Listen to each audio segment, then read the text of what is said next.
আসসালামু আলাইকুম ফ্রেন্ড। আজ একটি হেয়ার ব্যান্ড বানিয়ে দেখাবো। এর জন্য আমি একটি সাদা কালার কাপড় নিয়েছি, চড়ায় আমি 2 ইঞ্চি নিয়েছি এবং লম্বায় আমি 40 ইঞ্চি নিয়েছি। লম্বায় যত বেশি নেবেন আপনার কুচির ঘাটটা তত বেশি হবে। এরপর আমি একটি রবার নিয়েছি, রবারটা আমি দেখুন 17 ইঞ্চি নিয়েছি। বাচ্চাদের জন্য 17 ইঞ্চি এনাফ। 17 ইঞ্চি একটা রবার নিয়েছি। এখন আমি কাপড়টা সোজা করে নেব। এর জন্য আমি হাতের কাছে কিছু পাইনি, তাই একটি কলমই নিয়ে নিলাম। দেখুন, এখন আমি এটা সোজা করছি।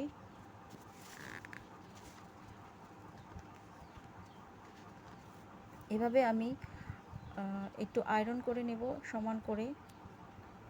এই যে আয়রন হয়ে গেছে। এখন রবারটা আমি এভাবে 2 ভাঁজ করে একটা সিটি পিন ব্যবহার করে রবারটা ভেতর দিকে দিয়ে দেব।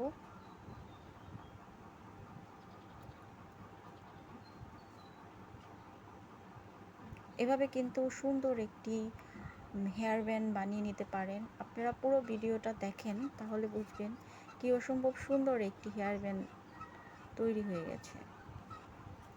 এখন এই দুইটা আমি একসাথে করে নিয়ে একটু সিটি পিন মেরে দিলাম, কারণ যদি ভেতর দিকে চলে যায়। এখন সমান করে সুন্দর করে নিয়ে আমি এখানে একটি সেলাই করে দেব। এই তো হয়ে গেছে।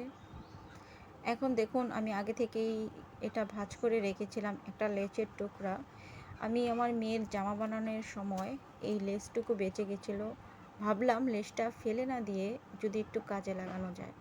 লেসটা দেখতে অসম্ভব সুন্দর, তাই ফেলার ইচ্ছা হলো না।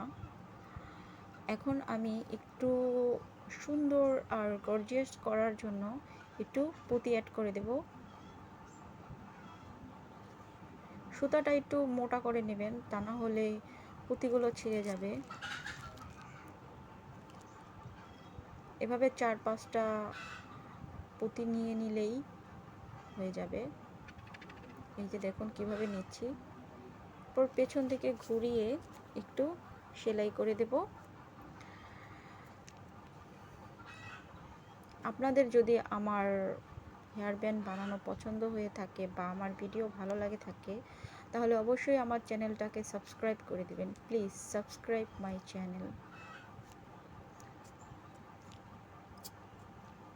এই তো সুন্দর একটি হেয়ার ব্যান্ড তৈরি হয়ে গেছে। ভালো লাগলে লাইক দিবেন অবশ্যই।